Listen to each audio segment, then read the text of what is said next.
其实现在在国际间了，我们来讨论一些到底大家现在看什么？大家现在在看的是中越之间的关系，因为在今天中午的时候呢，这个习近平他已经来到了越南河内，跟他的夫人呢一起缓缓走下飞机，进行的是国事访问，同时也看到了越南总理范明政等等主要官员都直接到现场来接机。那呢，大家就开始在讲啦，说呢大概有数百人来到现场，下午4点的时候呢，他们还要鸣放21响礼炮来迎接习近平的访问。习近平这一回呢，人在到之前就已经特别先在他们当地的《人民报》发表一个署名的文章，强调中越之间应该要持续保持战略沟通，还有妥善的管控分歧，甚至央视他们所制作的一些节目，比如说习近平喜欢的典故，还出现了越文版。现在呢，在开始越南这一边来播放，双方有来有往，文化上头。越南这边呢已经讲了，说要批准汉语的教科书，之后呢，小学生3、4年级的时候就要开始必修汉文。这一次当然人来了，礼物手信得带到。习近平呢说要签署多项的合作协议，大概有数十项。这里头呢最主要的就是越南农产大国，还要帮他们的农产品开大门。其实呢不是从这一刻才开始，因为从今年开始，你从这个出口的数字就很明确的看到了，越南的这个进口榴莲已经在台湾，在这个中国的市场里头来热销。好，这里面呢他们有特别强调，越南榴莲呢大概他们的进口有达到40.3亿美元，是排名第1的。同时，在越南当地榴莲的出口量，基本上呢，在今年比去年呢是增长了有41%。这里面对岸中国就是主要市场，占了97%，不止榴莲啦，红毛丹啊、龙眼等等等，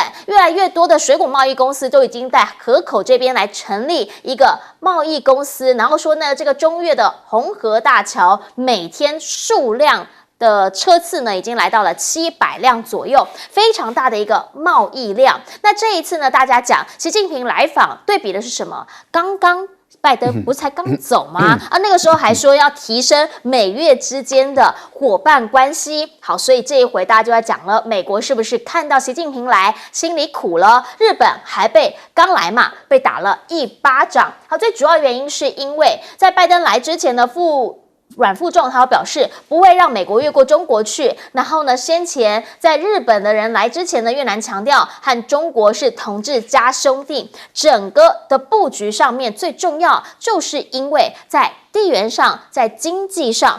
确实嘛，中越就是隔壁的关系，战略上头，美方为什么不希望中越走太近？因为很明确的，您来看看金兰湾在越南这边呢，他们的一个非常重要的一个战略地位，好，它其实距离南海是特别近的，也就是因为这样，所以他们希望呢，越南离美国近一些些，离中方远一些些。那如果再加上呢，在这个台湾啊，或者是菲律宾这边，就可以把整个南海给围起来。地理的位置非常重要，也因为这样，所以一直以来美中双方跟越南之间的关系有近有远，谁近谁远会成为话题。越南当然也很清楚着，现在有很多的基建希望靠中国，但是呢，在安全上面别跟美国走太远，两手策略玩之下，有办法玩出一片天吗？请教一下郑源委员怎么样来看？因为拜登其实呢也才刚刚离开没多久，没几个月，习近平来了。习近平主席这一次是标准的国事访问，叫 State Visit， 而且是在升龙皇城。升龙皇城，升龙就是以前河内的古名叫升龙，就等于是在紫禁城里面呢，用21厘礼炮，这可能是越南有史以来接待外国这个领导人最高位阶的一个规格，拜登去都没有这样的一个待遇，这表示说越南想要左右宏远，又担心中国生气，所以。对于出口最大国的美国来讲，它必须要维持关系。然后对中国最大的进口国，你想怎么对进口国这么好？因为进口原料给你加工卖到美国去，所以对你当然很重要。所以这种经济命脉是无可改变的。当然有人喜欢提1979年中国的惩越战争，那惩越战争平常心讲不能怪中国，因为越南打赢了越南战争以后没事干了，派兵去攻打柬埔寨。就中国来讲很为难吧？大弟弟去打二弟弟，你当然要拿棒子打大弟弟嘛，而且很有节制的，说我打几天我马上就撤退哈，所以当然是一个不愉快。后来越南鼻子摸一摸，就从柬埔寨撤军了啊。这个就是中国在东南亚维持秩序的一个信用立下信用的第一个很成功啊。那习近平主席这一次的应邀访问，当然就是越南要让中国觉得，哎呀，我绝对不会违背你的利益，我跟美国怎么样的眉来眼去，绝对不会损害你中国的利益，不管是南海或者其他地方去。那当然也期待这个中国帮忙改善越南农民的生活，越南农民生活真的很苦啊，所以啊，如何帮忙改善，就是进口很多越南农产品。可是你不要忘记啊，中国的农民可多了啦。中国农产品可多，还好中国维持高速成长，一般的农民也不太在乎哈。你买进口很多越南的水果或者农产品，这个时候榴莲，因为中国榴莲大部分从泰国来的，那越南当然脸红啊，泰国可以卖那么多，因为榴莲卖的价钱高啊，比其他什么龙眼卖的价钱更高。那我可不可以种榴莲？所以现在越南人把很多的其他的农作物都砍掉了，开始在种榴莲，准备卖到中国大陆去。这改善越南农民帮助很大，因为毕竟越南还是共产党在执政，他如果农民工人没有搞好的话，这政权是会有问题的哈。这个中国当然也心知肚明啊，所以就开始要搞一些什么开放口岸啊等等的，让越南人更方便哈，可以把农产品卖到中国，还有签订很多合作协议，所以让越南觉得他可以左右逢源，又不会两边得罪啊。中美国他也要得到好处，美国他得到好处，但不希望得罪任何一边。目前到今天为止，越南的操作相当成功。他知道中国人超喜欢这个人家的这个这种某种程度友善的表现，这一次的访问越南安排的可以说是相当的高档哦。那至于这南海问题比较复杂了，南海问题越南就说我支持南海行为准则，其他我不管。越南态度基本上是这样子，其他美国中国里面要怎么玩就怎么玩，不干我的事。所以越南不可能去把什么港口去借给美军，就不可能。那同时呢，也不会让中国做一个军事上的使用。中国军事上使用要改到柬埔寨去另外一个地方，所以这样的一个战略的一个平衡啦，越南尝试要把它走得顺利走得成功。是，所以你看美国要他加入印太经济什么战略，他马上参加了。那到现在有没有只听楼梯响，什么都没有啊？不要说一个榴莲卖不出去啊，连个龙眼干都没办法卖到美国去啊。所以越南自己很清楚，所以保持两方面的稳定，对他越南的出口是有帮助，吸引美资到越南投资，然后作为一个加工厂，像早期的中国，像更早期的台湾一样。好，到底呢，在这一局里面，越南它实际掌握到手上的还有哪些？我们先进广告，等等回来听专家点评。好，我们讲到美越、中越之间的关系，譬如说啦，美国有直接跟你讲啊，说我会让你当桥头堡啊，我们会把我们的这些产业移进来啊。但当王毅一来之后，发现其实越南两边都想要。拜登访问完回去没多久，英特尔就说他要撤资了。这个很有名的一个案例嘛。然后很多人就问说，你为什么要撤资？他说越南的电供应不过来，不稳定，那他的工厂没有办法在那边稳定生产。那拜登才说我要投下重资，帮助你发展半导体。英特尔是还蛮重要的，他就要走了所以我们要问的是，拜登能够调得动几家企业去帮他做这件事？美国没有国营企业，应该没有。至少没有大型的国营企业，所以你不是联邦政府所能够推得动的，那要看它的你的奖励的措施、优惠的补贴，或者是你其他的这些政策法案，你不然的话，你就必须要跟当地国谈到一个非常好的条件，不然他的企业怎么样过去？我觉得这次习近平到越南去访问美国、日本跟菲律宾都会很不开心。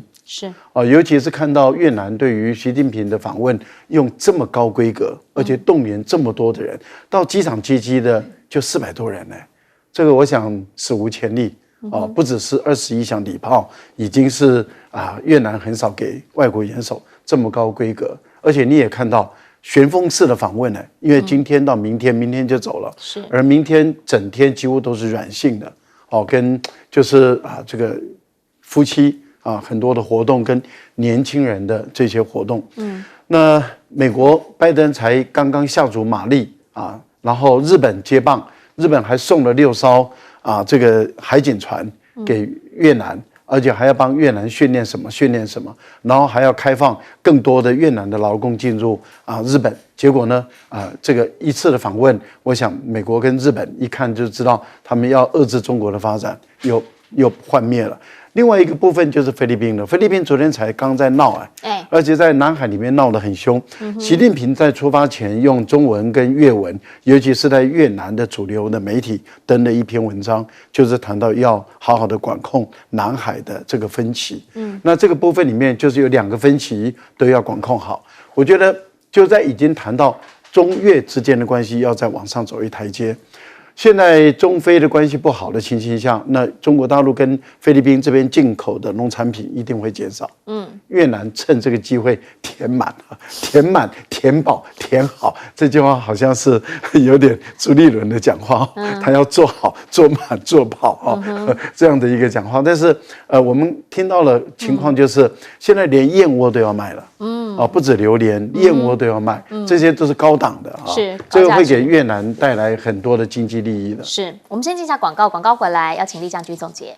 好，最后请厉将军帮我们总结。这次我先想这个习近平到越南去访问他讲一句话让我很感触很多，因为我们前2天还在那边讲说要不要留文言文，你知道这个习近平跟越南他讲什么话？我们2个国家是山连山，水连水，共饮一江水。那我就想到我们蔡英文前一阵子接见来宾的时候，拍谁？我中文不练邓。这2个国家领袖让我们感觉到说是这个高下立判当然，这次习近平到越南去访问，我们知道有很多关系在地缘上面，中国希望能够也要拉拢越南，对不对菲律宾已经跟美国站队了，那中国来讲，当然要跟越南建立友好关系。那越南也有很多事情是需要中国来帮助的，比如他们现在共同开发两廊一圈的经济带，两廊就是一个从昆明一直到经过老街到河内，另外一个从南宁经过亮山到河内，最后都到广宁，然后一圈就是指北部湾，就是我们现在地图上面看到那个海南岛、雷州半岛那一圈的海湾的这个一个经济圈，来共同一个开发。那越南来讲，我们知道它其实基础建设蛮落后的，到现在不可讳言。好，其实在目前为止呢，这一次的选战选到现在，我们从昨天的一些新闻开始在思考，真的吗？真的有境外势力这件事情吗？好，原因是因为昨天呢，突然看到这么一则新闻，4.8亿的重金利诱，对岸在策动我们的中校是开直升机叛逃，还说呢要算准时间，山东舰什么之后经过我们的台海，那他呢就直接开着他这个运输的直升机就直接降落在那个山东舰上，哇，这还得了？剧情堪比小说。邱国正直接说了，目前呢这相关人士通通逮到，依法送办，绝不藏私。但是整起事件真的是像小说情节这样有可能在现实生活中发生吗？因为目前也有人在讲啦，这个叫异想天开吧。你要知道这一回呢，他们跟他讲说呢，叫他就直接这样飞过去的是什么？就是类似这样子的一个运输机。好，基本上啦，这个运输机呢，它在要起飞之前，它是4人一组的。也就是说呢，它除了说要有2个机工长正副驾驶之外呢，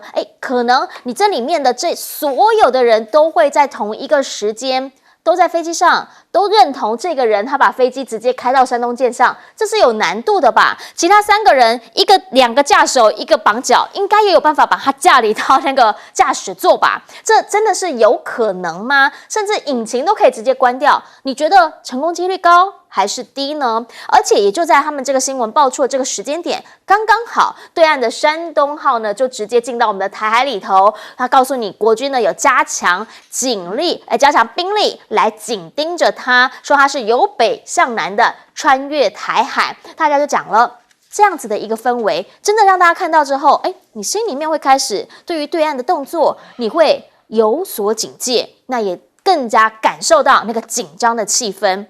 选举时刻这样子的一个氛围，希望带给你什么样的感受呢？过往刚刚这个厉将军也特别提到了，跟对岸有关的，可能现在被炒很多是什么？是有关于中华文化课纲古文这一块。好，今天北一女校庆1212，结果呢，他们就讲了，说北一女校庆它有一个传统，就是它校门口会挂个春联啦。那尤子祥老师就直接讲了，这个就是文言文亲门打喝啦，赶快把它撕下来。我们不是说要去中国化吗？主要也因为游锡堃，我们的立法院长最近有在讲，他讲到课纲，他直接说廉耻是君主政治的产物，他甚至还这样子讲，他说 Me Too 前一阵子不是很多那个性骚风波吗？他说 Me Too 事件就是因儒家男尊女卑的观念，所以才会发生的。因为呢，儒家思想告诉我们，君为臣纲，父为子纲，夫为妻纲，这样子男性观念，所以才会造成 Me Too 事件。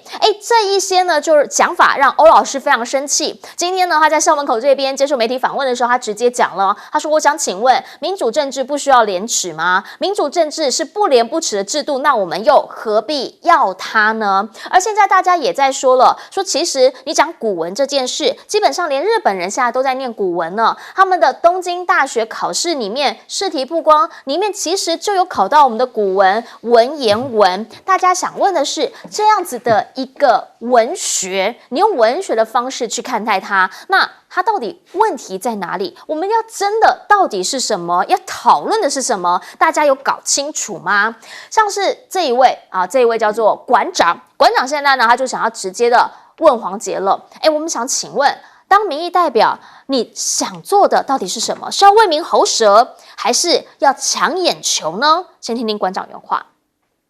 那我先讲，我以前从来没有攻击过黄捷，从来没有。那有一天呢，我们办716呢，他就急着跟民进党邀功，他就上了政论节目，开始在喷我，说馆长丑女，物化女性跟赖品妤呢一起。除了你的 cosplay 之外，你替年轻人做了什么？时间到了，要选举了，年轻人喜欢，你们这些年轻人喜欢露个清凉的给你们看。不好意思，不要说我不尊重女权但是啦。选民意代表不是出来卖肉的啦，我这句话讲得很难听啦，卖肉大家喜欢看，我无所谓。这几年你在干嘛？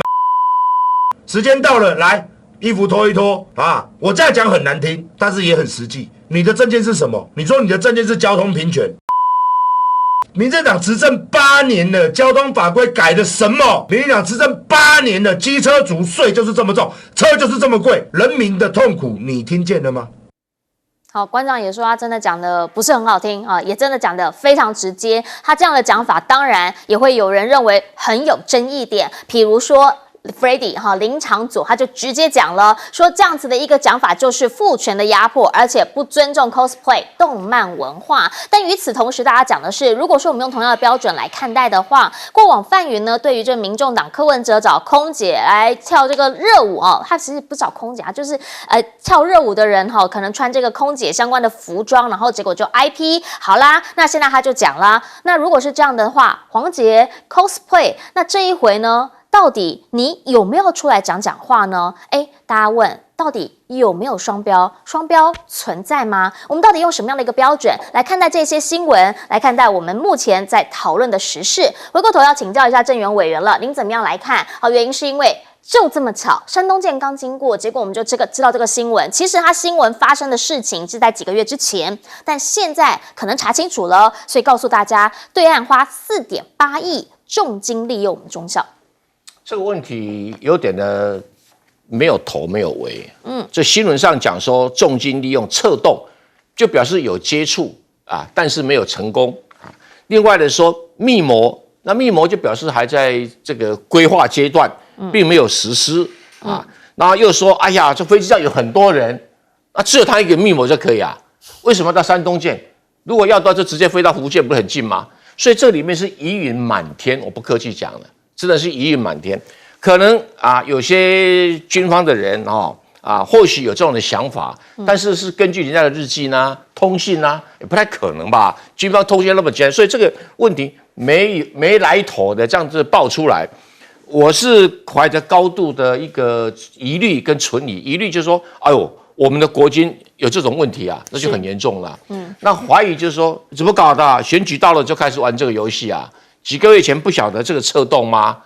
那什么策动总是有管道，表示还没有实施之前有联络，那联络人是谁不少钱不少钱啊，各买个直升机啦。所以我是觉得这个疑云满天哦，可能我们进一步看有什么新的新闻。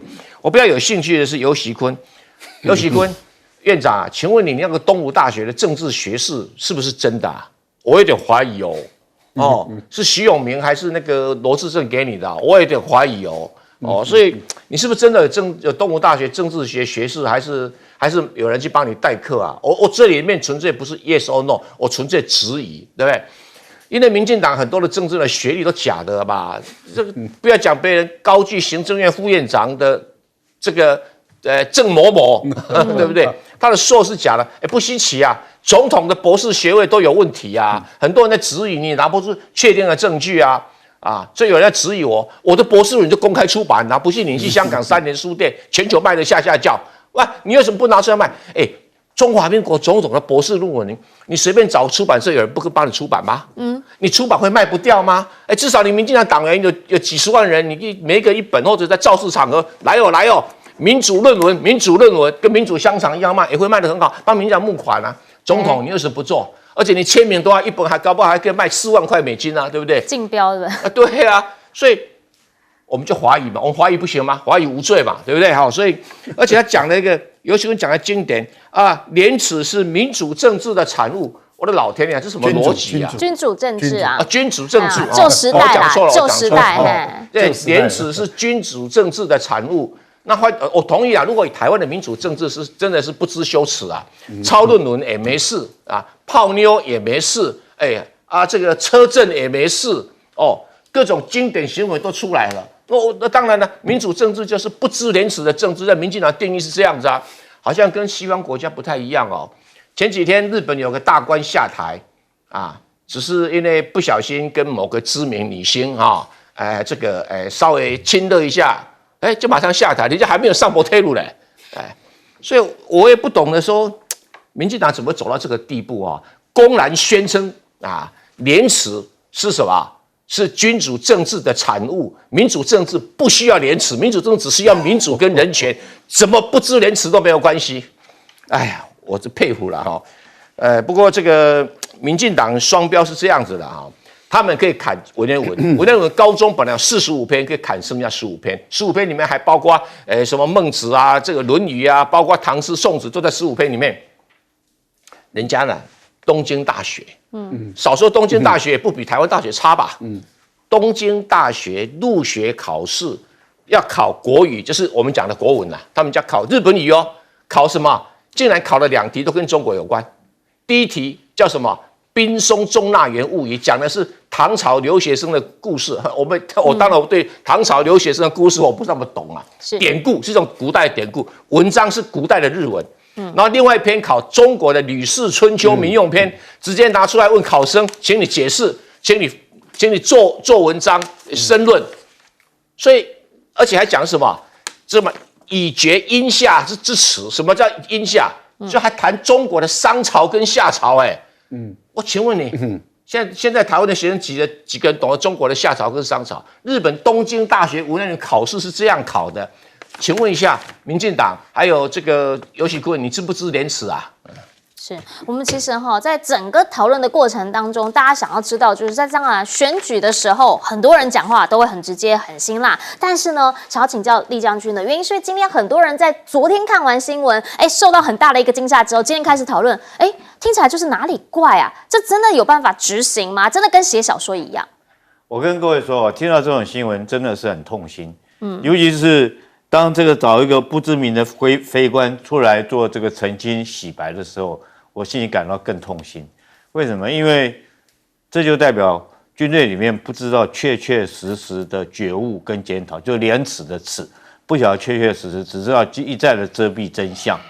你说一个人就没有办法飞飞机吗？我跟各位讲，黄之诚这个在1981年的时候，他2个人坐一架 F5F 的战斗机，黄之诚要去投奔，要叛逃到大陆去，他后座带一个学官。叫许秋林的，他那个比这个故事还情节还电影化了，他已经飞进大陆了，你知道？就后座那个飞官说：“学长，你怎么到这边来？”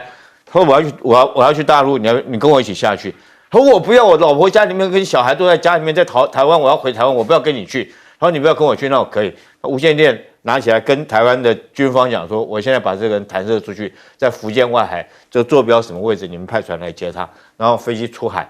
飞进福建以后再出海，然后座舱打开来，把他后座那个人弹跳出去，掉到海里面，然后他飞机飞到大陆去，这都有名有姓的人可以查的，对不对？那你说这是不是故事情？他们也是2个人呢。我跟你讲哈，这个新闻这样爆出来，我觉得我蛮佩服我们邱国正部长，邱部长他都坦诚了。对不对？承认说这件事情我们要确确实实的检讨，那可能是有这个规划，有这个计划，只是说还没有付诸于实施。我跟各位讲，怎么会不可能呢？这个 CH-47它的飞行速度，如果以最快的飞行速度来讲的话，我跟你讲，它贴海飞行，直升机特性跟战斗机不一样。它贴海飞行的话，如果说是在24海里，你不要说这个航空母舰来接，就是055驱逐舰那么大艘的驱逐舰后面那个甲板来讲的话，它就可以降落了嘛。多少时间？我跟各位讲，8分钟就到24海里的这个位置。所以说，那国军里面有很多这种事情。我具体讲，就非常很多事情，我就不要说原因了。比如说撞中寮山，为什么会去撞中寮山？你确实有按照飞行路线飞吗？这个2007年那次撞中寮山，一架次飞机8个人全部摘掉，那是为什么？撞中寮山。各位，我这边不讲原因啦。但是真的让人家觉得很痛心，到现在为止，这个还不好好检讨。雄山飞弹为什么一按就出去？那你这纪律怎么要求？怎么会留一个士官在这个作战舱里面，那个按钮这样按下去，然后飞弹就打出去？那不是更离谱的事？你现在再这样讲这种话，我觉得说我们要确确实实检讨，到底国军军纪出在什么地方？为什么这么多的军官，对，从将级到校级，甚至到士官都有当共谍的？问题出在什么地方？我们要确确实实检讨，才是真的是强军之道在这边。不然的话，这东西今天没有发生，哪一天发生的更惊悚的事情都有可能。是好，确实啦，就是在这个时间点上，我们知道这件事情。其实不管什么时间点上，知道军纪是非常重要的事情，因为它是我们国家的根本嘛，对不对？我们要前面保家卫国，那保家卫国的人，我们要如何来谨守军纪，如何管理？但也要请教赖老师了，因为在这一次的选举当中，讨论的东西太多了，从军纪，从这个廉耻问题啊，这古文问题，到什么？到选举文化问题，这些其实就是在这一次选举当中，大家会觉得说那个标准啊，已经不知道在哪了。对，我觉得。刚刚厉将军有提到啊，他是先假定说啊，这个案子是为真了，是。但是我们看过过去的案子啊，那事实上是像向心夫妇案，就是谎称诬陷对方是共谍，然后就把对方扣住，扣了4年了以后，后来经过调查那个侦查，然后最后无罪给他释放。可是对方的夫妻就这样在台湾被整整扣了几年，这个是事实。那前一段时间又有发生新党的几位朋友，他们也跟一位这个大陆来的一个学生然后他也说他是共谍，还把人家起诉了。最后经过很长的时间那么也证明是无罪，是乌龙一场。而且呢，等于是也给新党的一些人污名化了。然后这位年轻的学生也被污名了。我想，今天又到选举了，又到选举了以后，那这个共谍案又跑出来了。那不要说到最后呢，又给人家无罪开释了，说这个原来是乌龙一场。我觉得这样的都不好而且随便就把军方的一些士气就打击了，乌龙就会打击士气哦。但是如果是真的匪谍的话，真的共谍的话，那这个部分里面就会让这个军方保持警惕。我觉得这个是一刀两刃，要谨慎处理。游锡堃的问题是这个人实在是，原来廉耻是有这个时代的差异性的不是普世的价值。也就是说，在君主政治的时代就讲廉耻，在民主政治时代就不能讲廉耻。这一点我们倒是刮目相看了换言之，也就是说，民进党式的民主就不要任何羞耻心，不要任何廉耻。那这个民进党难怪会有这么多的不知羞耻、不知廉耻，因为他们不要廉耻，所以他们就不会知道廉耻，他们也就不会知道羞耻，所以可以贪污。所以我们会看到，这个毒鸡蛋案、什么案都有，一堆的不清廉的事情。然后一堆的人跟女生混在一起，所以我觉得这个就是让我们感觉到说，哦，原来这个党的主张是民进党式的民主，是不要任何廉耻的，了不起。大家午安，我是陈燕莹，欢迎来到新闻大白话。接下来这一小时国内外大小事，要您听懂的话说给您听。现在介绍这一小时来宾，首先要介绍是国际政治专家赖岳谦老师，主持人好，观众朋友大家好。还有北京清华大学法学博士蔡正元，主持人好，大家好，以及退役少将李正杰将军。主持人好，各位观众大家好。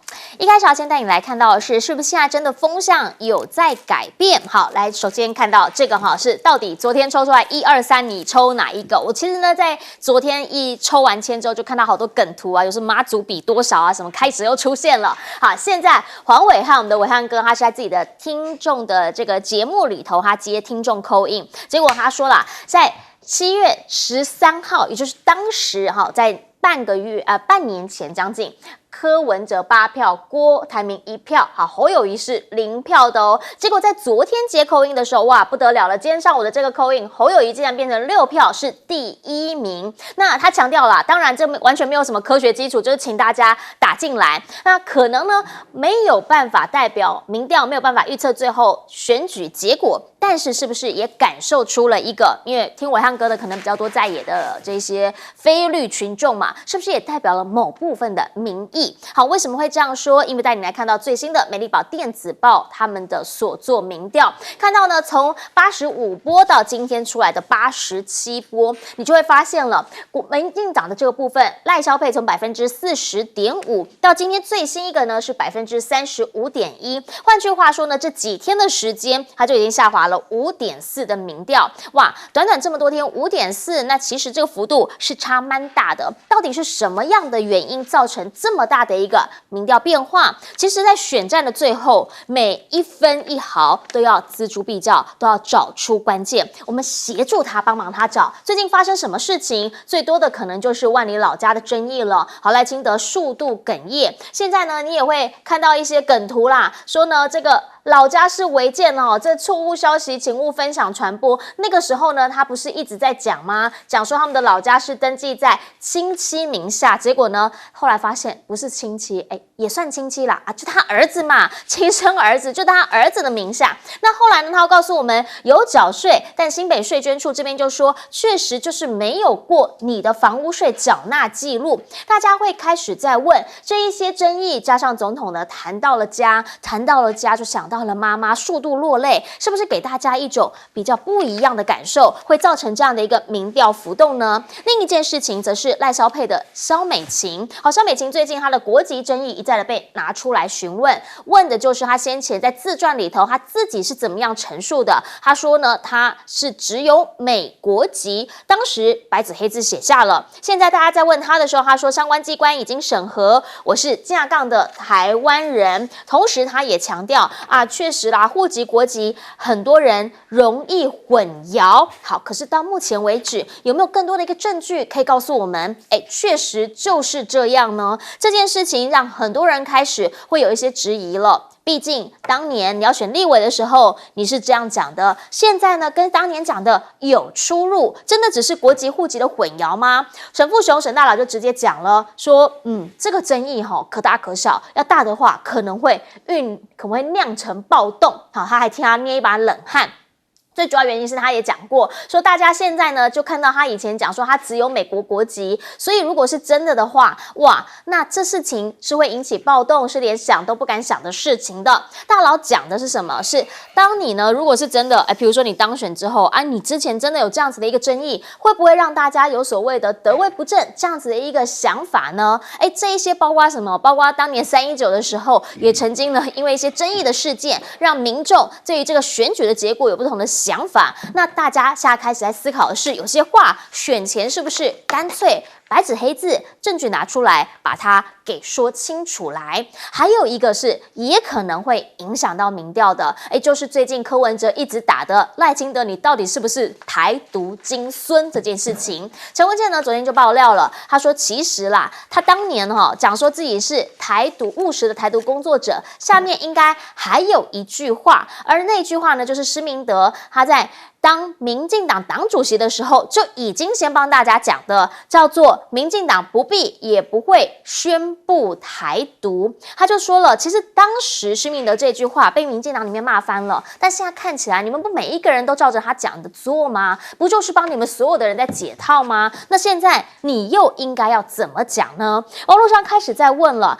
如果说呢，过往这一些事情，比如说，其实你也知道这个房子的问题，比如说，你真的是搞不清楚国籍、户籍等等的争议，大家想问，我们到底选出来的这一位即将要坐上总统、副总统大位的人，真的对于法律，真的对于自己的家事，真的对于自己的诚信，我们是不是应该要有更高道德标准？回过头请教一下郑源委员怎么样来看？好，伟汉哥呢，他现在自己接call in，结果发现7月的时候没有人要投给侯友宜哦，结果今天接的时候发现大部分6票是投给侯友宜。基本上侯友宜在赵少康加入担任他的副手了以后，就无限制的加大他的光环跟他的选票的幅度。副手帮正手加了这么多的，坦白讲，翻开历史记录还没看过啊，有史来第一招，从来没有过，以后大概也很难了哈。所以侯友宜算是幸运者哈，赵少康是他的贵人。可是我们看到赖清德的民调往下滑，但是他往下滑并没有跑到侯友宜，也没有跑到那个柯文哲身上哦。柯文哲身上没有增加，侯友宜身上没有增加，单纯的赖清德掉下来，就表示跑到不表态里面去了，未决定，就表示我本来投给你赖清德，可是我现在有点的迟疑。这个迟疑，除非你给我一个很好的解释，但是偏偏呢，赖清德对这个质疑，或者萧美琴对这些质疑呢，他掉到一个我们经常俗称叫角落陷阱，就你掉到别的地方都爬得起来，爬到角落里面就攀不起来，一直在那困着，那也不会沉下去，就一直在那混着。这个对于万里老家这个当断不断啊，这个就会自然制造混乱拆掉有什么了不起的你怎么一定要你对你妈妈的怀念，对你幼时贫困的一个感伤，你干嘛一定要跟你的房子连在一起啊？我只能说，是不是他的心理需要辅导一下？我们不像个总统有这种心理问题啊！而且你这种速度流流的，我看过政治人物最成功的是雷根，他很善于跟老百姓做感情的沟通，理性的沟通，他都很擅长。政治人就是个沟通者，就赖清德在不该哭的时候哭。不该笑的时候笑，政治人物有些他自己讲很好笑，可别人都笑不出来。那有些他不知道哭什么，跟群众没有感情的共鸣，就会觉得我投给你干什么？所以赖清德就犯了一个大错，他不需要去为这个违建哭嘛，该拆就拆。那问题是你很多的说法又对不拢，表示你问题也没有弄清楚。而且更扯的是，你说已经转给亲戚了，我从来没有听说过有一个人会把儿子叫亲戚的。我们还特别去查确实啦，儿子也算是亲戚的。你法律上儿子当然是比较少人这样讲，不是亲戚亲属啦。妻是外戚，姻亲，儿子是你的姻亲吗？是，儿子是血亲嘛。所以我是觉得他处理的有够糟糕，不是什么重大的缺点，就让他觉得你弟不好啊。萧美琴的国籍也是一样，他说他是正港的台湾人，你是台湾人，你不是正港。正港台湾人的第一个条件在台湾出生，你不是那你台湾人我们就拥抱你欢迎你，可是你又讲不清楚你的国籍怎么来了，或你取得国籍很困难，这个赖教授就是一个证据啊。他是台湾人，他的儿子生下来跑到大使馆代办处，印章盖就给你个临时护照了，会有什么问题啊？那表示你有问题，你没有告诉我们问题症结在哪里啊？我们当然怀疑说，那你有没有资格选副总统啊？因为你如果去规划了，绝对不能选副总统。所以你的问题在哪？你想闪避什么？也就是说，赖清德想闪避他违法的问题，然后这个萧美琴把以前讲的话跟现在的话对不起来，难怪今天柯文哲修理你，馆长也修理你，国民党立委也修理你。那你所有的宣传活动就在这个被批判的环境里面，民调当然会掉嘛。至于这个萧美琴的国籍会不会相乘暴动了？我看是不会啦，但是也不能跟319枪击案比啊。如果是的话，掉的民调会更高啊。也不能跟王立强比啊。王立强案子是我经手的，因为当时是韩国瑜的竞选总部要处理，后来他们不晓得怎么处理，然后韩国瑜就找他的副执行长叫郑世维，把王立强案就跑到党中央来拜托我处理。所以好像大家觉得是王立强是我去揽来的，其实不是，是这个韩国瑜竞选总部拜托的啊。处理以后才发现，搞个老半天的是 CIA 搞的，这就麻烦了。我跟你100%跟大家讲，他就是 CIA 搞的啊。因为我接了一通电话，他说老蔡，我们隔海。这个河水不犯井水，就是很搞笑的一个案子。当然，韩国瑜不是因为这个落选了，韩国瑜是因为香港反送中落选，香港反送中起韩民调就已经掉到不可能当选了，这大环境对他不利啊，只是怪他命运了，没办法哈。王立强只是后来踢一刀有新闻事件，但是对于他的当选几率是没有影响的哈。是，至于赖清德100%的台独的主张者。你主张台独，你要统一，就是你的政治信仰，我们不挑剔。但是你要作为台湾的领导者，你就要交代清楚。你务实的台独工作者，就是我是主张台独，但是我很务实，不会宣布台独。那我是主张务实宣布台独，因为我们已经是独立的国家，我们不需要去跟中国大陆起冲突。你就讲清楚嘛？为什么这点讲不清楚呢？2266闽南语就哩哩啦啦，就是你的立场老是在那左右，你就讲说我胆小。我先执政，推动实质台独，我不敢公开宣布台独，这样不就得了吗？话这么简单，怎么你怕得罪那真正的台独嘛？那些人其实也知道，现在没有能力、没有实力、没有本事就点点嘛，就是务实的意思这样子嘛。好，那我们请教一下赖老师怎么看？好了，我就从赖清德这边讲起了，因为他一直在过去强调他是务实的台独工作者嘛。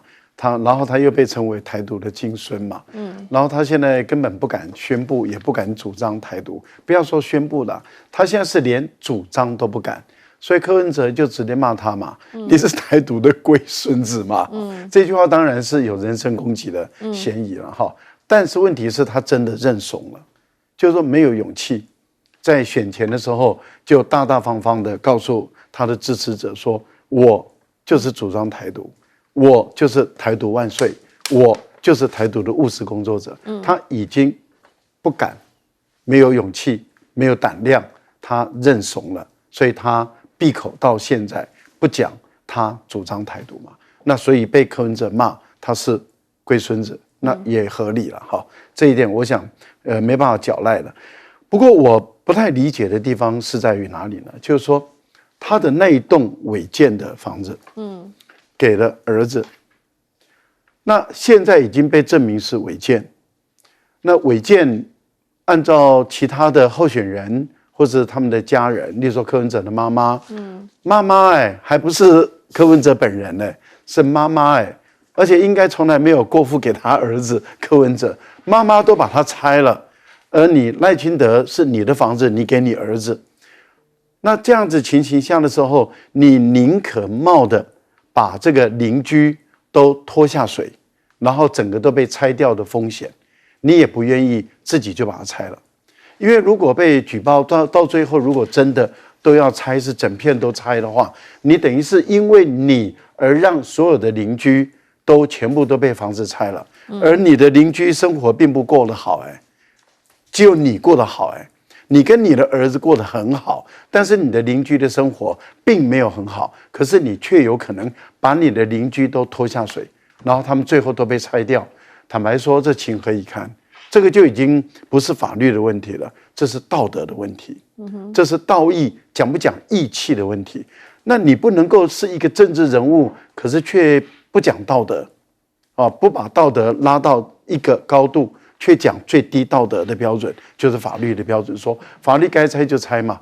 可是问题就在那旁边的是不是也都应该要拆掉了？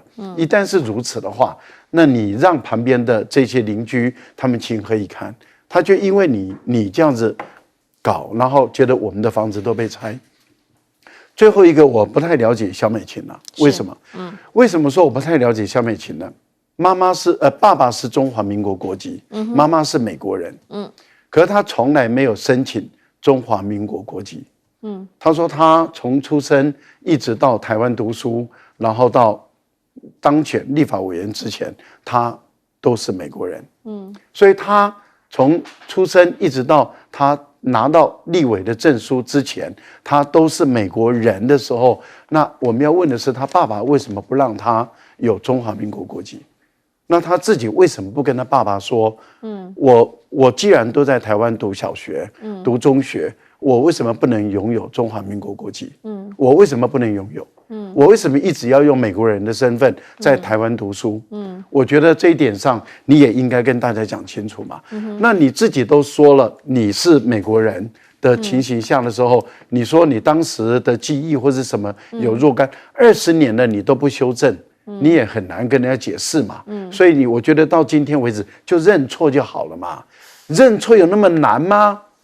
其实哈，我们从这个民调的趋势，我们就想讲的就是说，到底是什么样的原因？看之前还突破40%，大家想说，哇，这个整个拉上来了哈。赖清德说他们不会低于45%，就整个往上走，也许就一直往上，没有隔没几天突然开始往下降。大家想知道就是为什么这个选举到了最后关头，民调风向好像在改变当中，这呈现出什么样的氛围？来，请教将军。我觉得这次民调你看看，从这个12月5号到7号做的民调，跟8号到11号，这中间会突然一下子，我们看到就是柯文哲大概，还是保持他大概17%左右了啦，这个在误差范围之内。那很明显就看到国民党头往上抬了，然后这几天很明显的民进党往下掉，然后双方大概已经快要到黄金交叉的这个地步。那我仔细去看今天早上这个美丽岛电子报公布的民调，其中为什么国民党突然往上扬，民进党往下掉？差别在什么地方？你知道？差别到20到29岁的年轻人突然一下大增，支持国民党，这是侯康沛。为什么会突然大增呢？因为我跟各位讲一个数据，20到29岁，现在来讲的话，这个国民党原来只有10几%的，现在已经增加到25.7%，增加到这么多支持的率，可见的是年轻人这一群把票从赖清德那边投到了国民党这边。20到29岁有一个特性，就是说这个年龄层的，一般以前来讲，他比较没有投票经验，尤其是刚满20岁的，那他们来讲的话，就比较客观。那我很高兴一件事情，为什么是这一个族群的年轻人把票移到这个蓝营来？因为这群年轻人代表说还知廉耻。因为这几天发生什么事情？其实最严重的就是这个民进党这个攻击抹黑欧老师，对，为了一个廉耻的事情攻击抹黑欧老师，那代表说年轻人知道说我们还是要有廉耻之心，那你不要在那边胡说八道，对不对？这赖清德在那边为了他违建哭半天，我跟赖清德讲，你是选总统啊，你不要那么一点没有担当，很丢脸呢，也不哭，眼泪是珍珠，你一直在那边哭，你像话吗？对不对？擦干泪，再会勇敢的站起来，对不对？房子拆掉。虽然一点痛，可是你还可以继续做总统梦，对，不然你连房子不拆的话，你的总统梦都没有。那萧美琴这件事情，我可以跟各位讲其实连我们自己心里头都有一把尺，你到底有没有国籍，我们都很清楚。但是在选前，真相绝对不会出来，中选会绝对不会公布真相。除了一件事情，我们才可能有机会了解到真相，就是蓝营当选以后，那不只是萧美琴到底具不具有国籍，可能之前的很多的高端疫苗这些弊案，我们才有机会告诉国人说真正的真相是什么。